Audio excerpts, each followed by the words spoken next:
দবির খাস, তুমি দুই ভাই মর পুরাতন দাস। তো আমরা শ্রবণ করলাম দবির খাঁ, শক্কর মল্লিক, রূপ সনাতন কিভাবে তাদের দৈন্য ভাব প্রকাশ করেছেন, নিজেকে কত নগণ্য বলে তারা মনে করছে, যদিও তারা জাগতিকের দিকে খুব মহান ছিলেন, প্রধানমন্ত্রী, অর্থমন্ত্রী, কিন্তু নিজেকে একদম তুচ্ছ মনে করছেন। এইটা হচ্ছে বৈষ্ণবের একটি গুরুত্বপূর্ণ ভাব।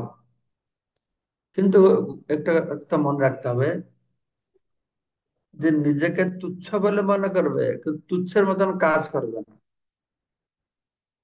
ভালো কাজ করবে, মনে করবে আমি তুচ্ছ। কেননা যত ভালো করলেও ভালোর কোনো শেষ নেই। যেরকম প্রভুপাদ বলছেন যে শিষ্য গুরুর কাছে সবসময় নিজে মূর্খ বলে মনে করা উচিত। তো মূর্খ বলে মনে করা উচিত, কিন্তু মূর্খের মতন কাজ করা উচিত না। পণ্ডিতের মতন কাজ করবে, কিন্তু নিজেকে মূর্খ বলে মনে করবে, পণ্ডিতগিরি দেখাবে না, বহু মাননা, আমি বড় পণ্ডিত এরকম মনে করবে না। যত পণ্ডিত হলো সে নিজেকে নিচু করে দেখবে। তাই বলা আছে নমন্তি গুণিনঃ জনা, নমন্তি ফলিনঃ বৃক্ষ। গুণী পণ্ডিত মানে যারা, যারা গুণী মানুষ, পণ্ডিত মানুষ, তারা সবসময় নম্র হয়ে থাকবে, নিচু হয়ে থাকবে। তারা ছাতি ফুলে অহংকার করবে না।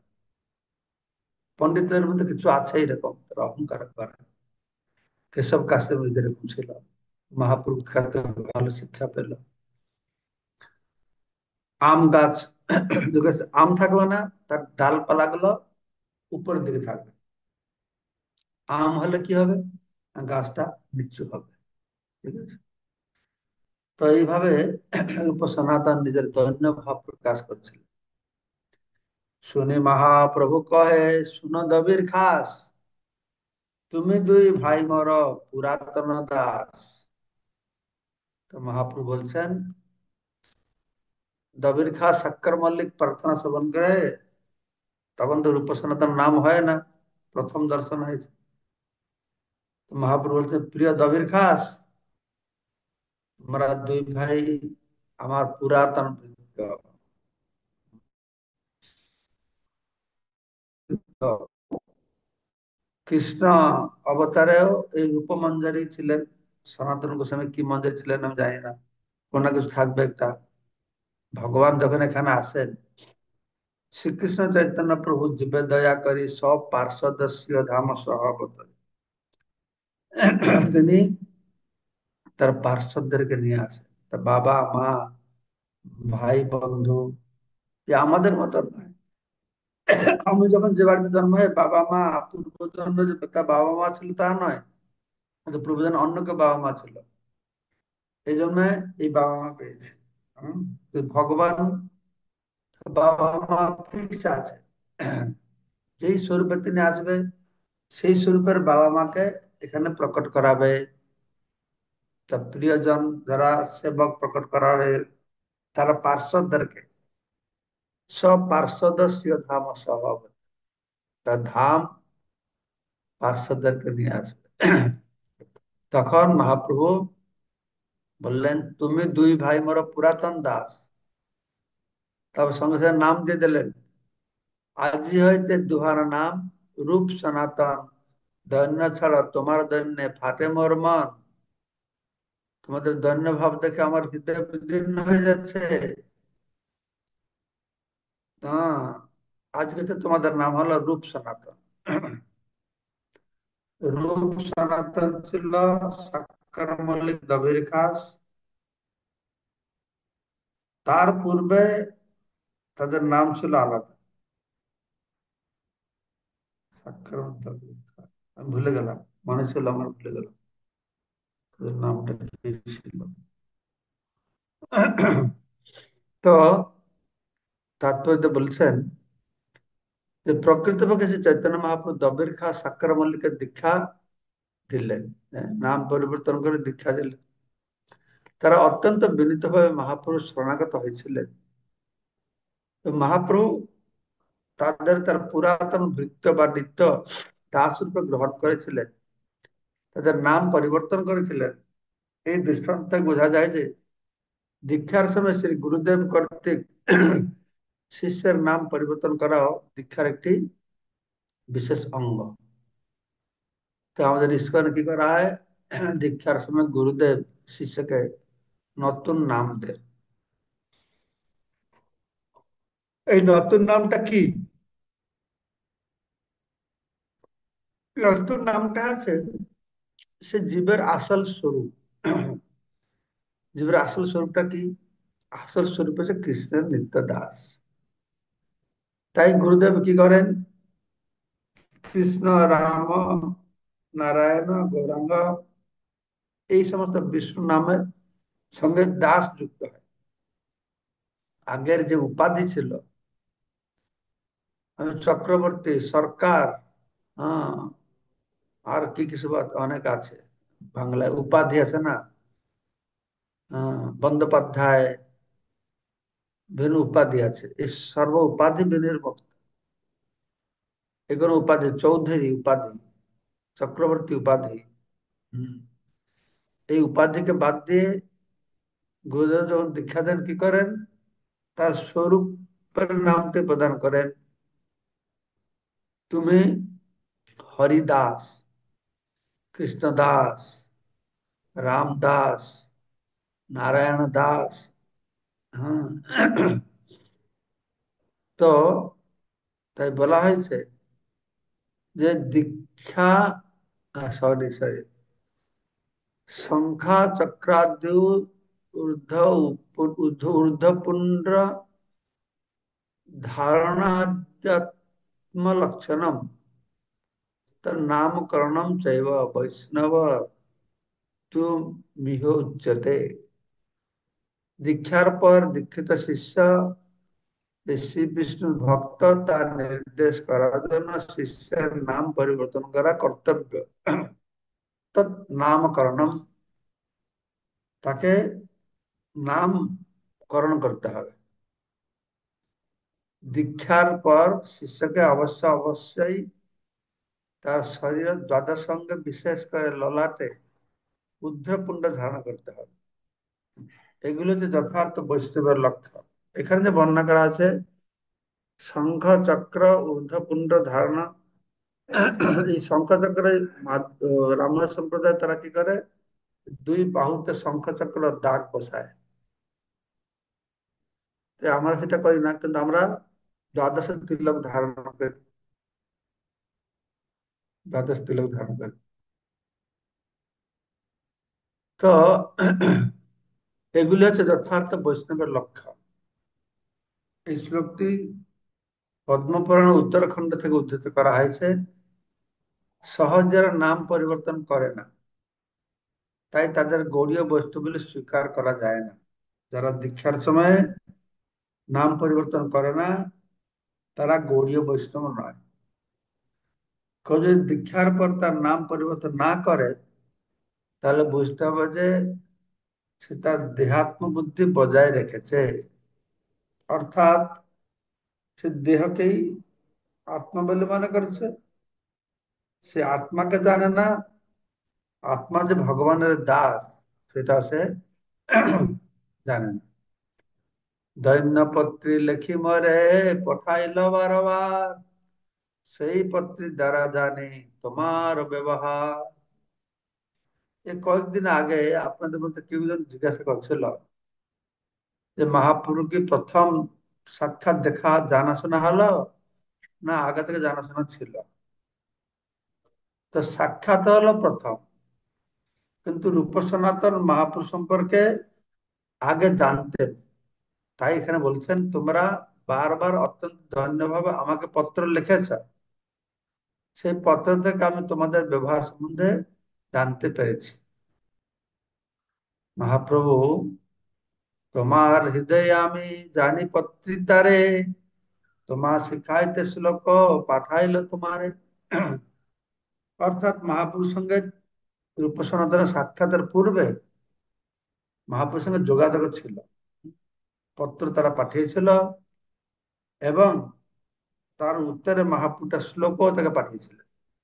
তাই তোমাদের শিক্ষাদান করার জন্য আমি তোমাদের একটি শ্লোক পাঠিয়েছিলাম। পরশ পরব্যসনিনী নারী ব্যগ্রাপি গৃহকর্মসু তদেব আস্বাদয়তন্ত ন ন বসঙ্গ রসায়নম। এখানে বলা হচ্ছে পরপুরুষে আসক্তা নারী গৃহকর্মে ব্যগ্র থেকেও অন্তরে নতুন প্রিয় সঙ্গ রস আস্বাদন করে থাকে। এর মানে হচ্ছে যে ভগবান প্রতি ভক্তি কিরকম করতে হবে, না কোন নারীর পরপুরুষের প্রতি যেরকম মন থাকে। এটা কিরকম, না সে গৃহকর্ম খুব সুন্দর করে দেয়, তার স্বামীকে সন্তুষ্ট করবার জন্য বাড়ির কাজ টাজ ভালো করবে, কিন্তু মনটা থাকবে কোথায়, না পরপুরুষের কাছে পড়ে থাকে। তো ভক্ত ঠিক সেরকম সমাজকে সন্তুষ্ট করতে, পরিবারকে সন্তুষ্ট করতে তার কর্তব্য যে বাড়ির কাজটা খুব সুচারুরূপে পালন করবে, কিন্তু মনটা থাকবে কোথায়, না পরম পুরুষের কাছে। হ্যাঁ, যেরকম পরপুরুষের প্রতি আসক্ত নারী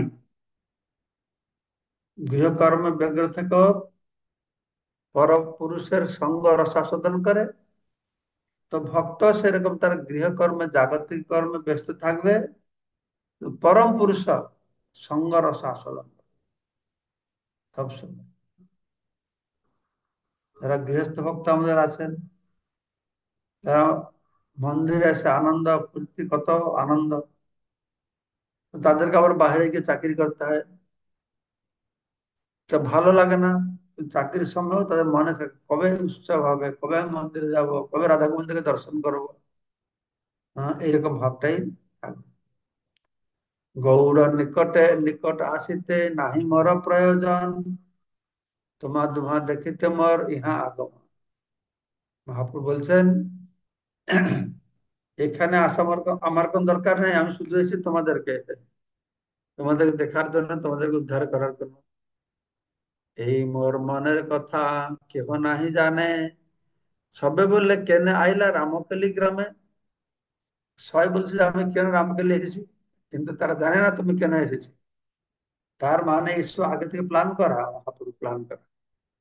মহাপুরুষ সঙ্গে রূপ সনাতনের আগে থেকে যোগাযোগ হয়েছে। মহাপ্রভু ওদেরকে বলেছে যে তোমরা তোমাদের কার্য ঠিকভাবে করো। এই শ্লোকের মাধ্যমে আপনি বুঝিয়েছেন। পরপুরুষে আসক্তি নারী যেরকম করে তোমরা সেরকম করো, কার্য তোমাদের সমাধান করো, মনটা ভগবান কাছে রাখো, তারপরে দেখো কি হচ্ছে।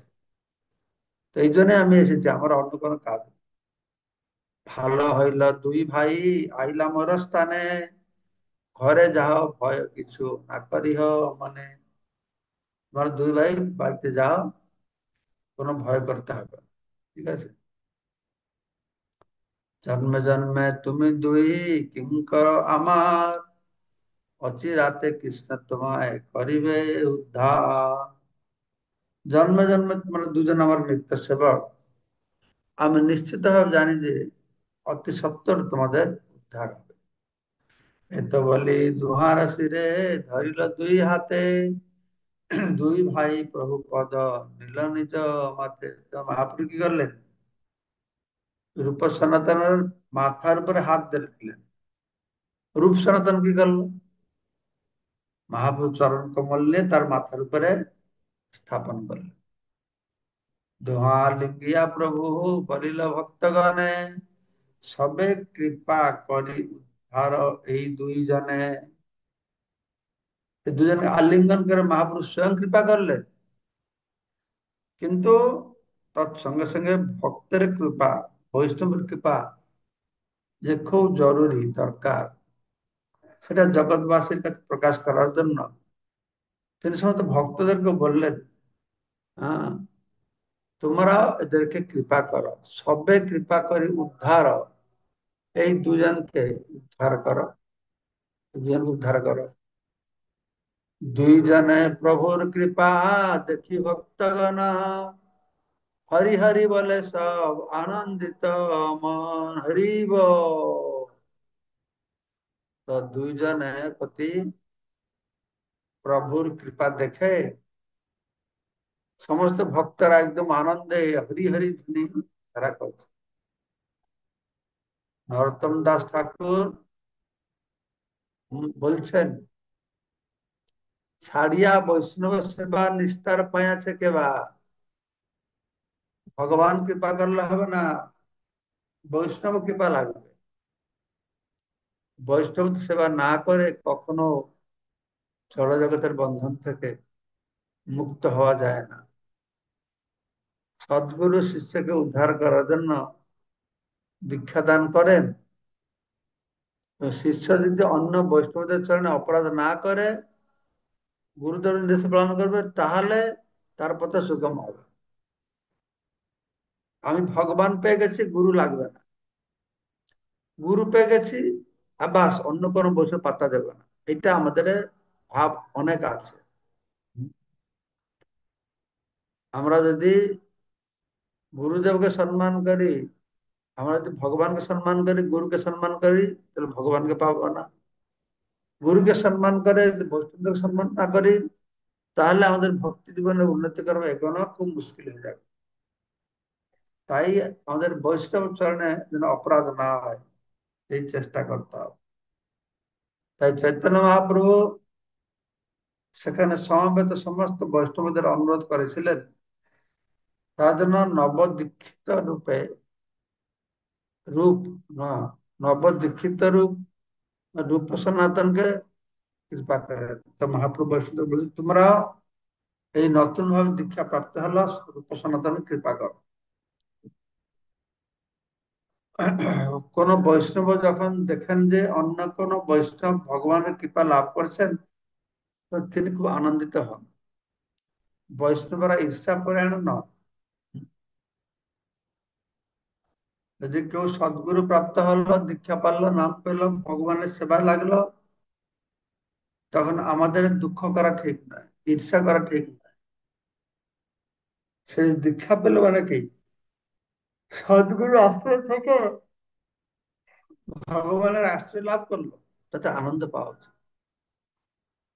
কোন বৈষ্ণব যদি মহাপ্রভু কৃপায় তার শক্তিতে আবিষ্ট হয়, সারা পৃথিবী জুড়ে ভগবানের নাম প্রচার করেন, তাহলে অন্য বৈষ্ণবরা অত্যন্ত আনন্দিত হন, অর্থাৎ তারা যথার্থ বৈষ্ণব। প্রভুপাদ বলতে চাইছেন যে খ্রিস্টান নাম যে প্রভুপাদ প্রচার করেছেন, কলিকালে যুগ ধর্ম নাম সংকীর্তন কৃষ্ণ শক্তি বিনা নাই তার প্রবর্তন। মহাপ্রভু কৃপা না পেলে কি প্রভুপাদ সারা পৃথিবীতে হরিনাম প্রচার করতে পারতেন?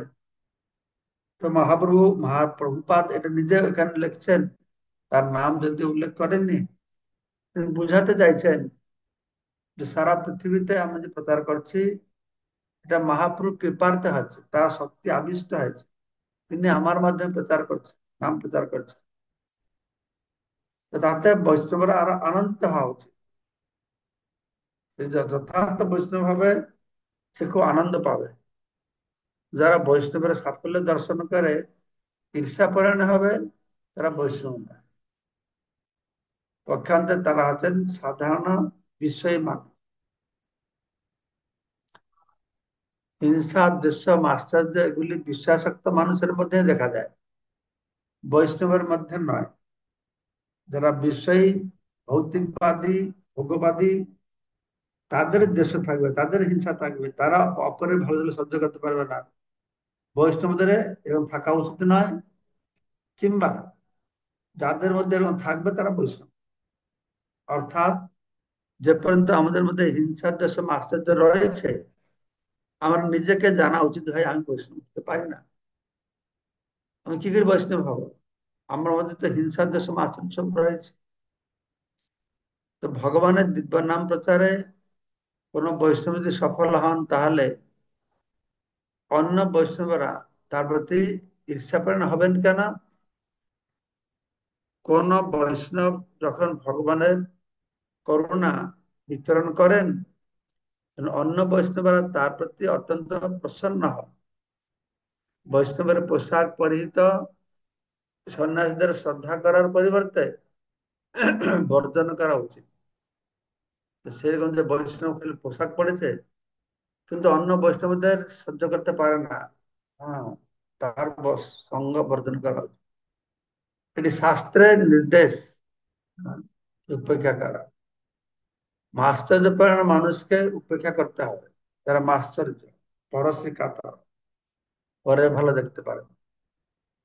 প্রচারকের কর্তব্য হচ্ছে পরমেশ্বর ভগবানের প্রতি প্রেমপরায়ণ হওয়া।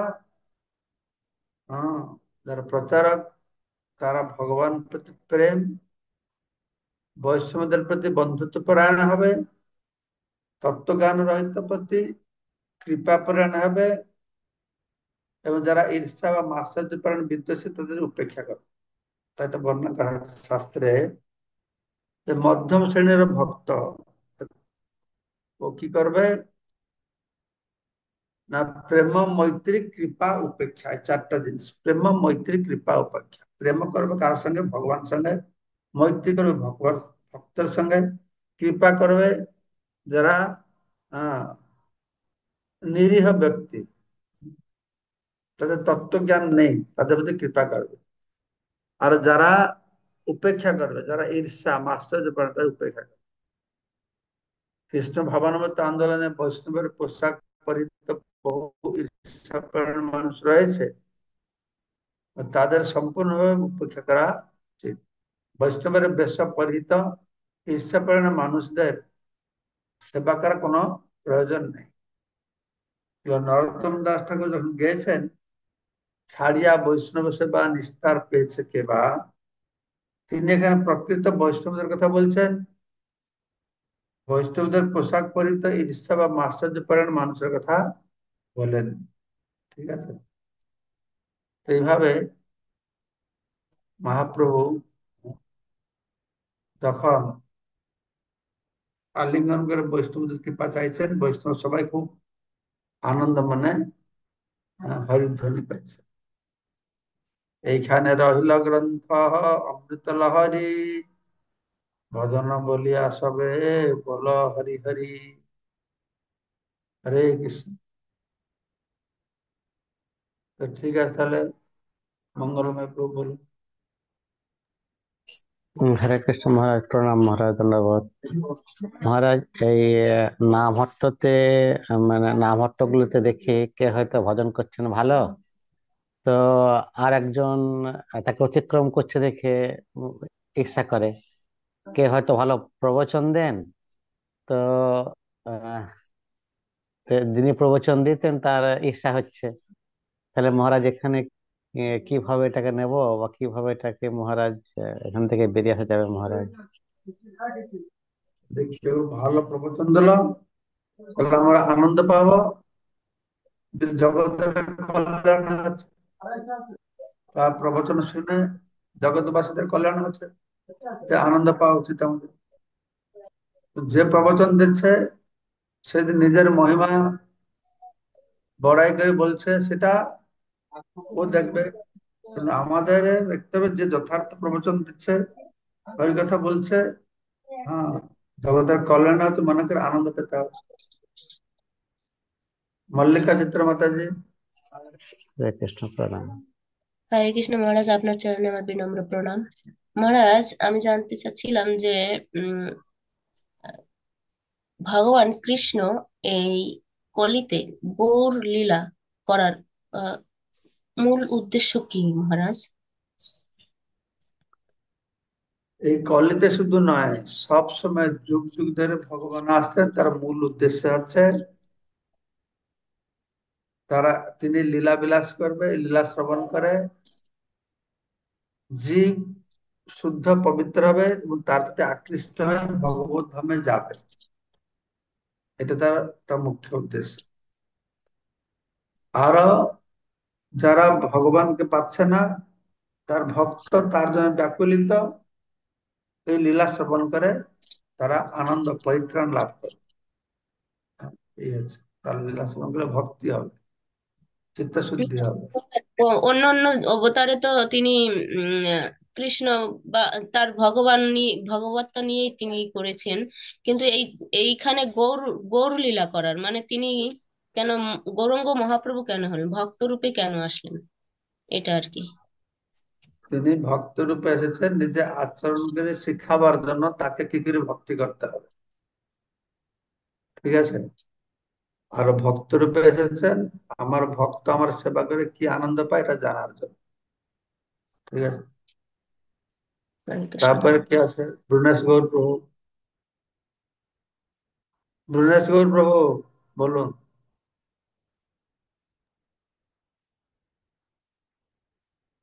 হরে কৃষ্ণ, দণ্ডবত প্রণাম মহারাজ। অনেক সময় সব বৈষ্ণবদের ভালো লাগে না, কেমন হৃদয়ে ওই আনন্দ হয় না, কিন্তু এটা তো অপরাধ। তাকে কিভাবে পরিত্রাণ পাওয়া যায়? হ্যাঁ অবশ্যই, বৈষ্ণবের ভালো জিনিস দেখে যে আমরা হৃদয়ে আনন্দ না পাই এটা অপরাধ। বৈষ্ণবকে দর্শন করলে যে না হাসি এটা অপরাধ।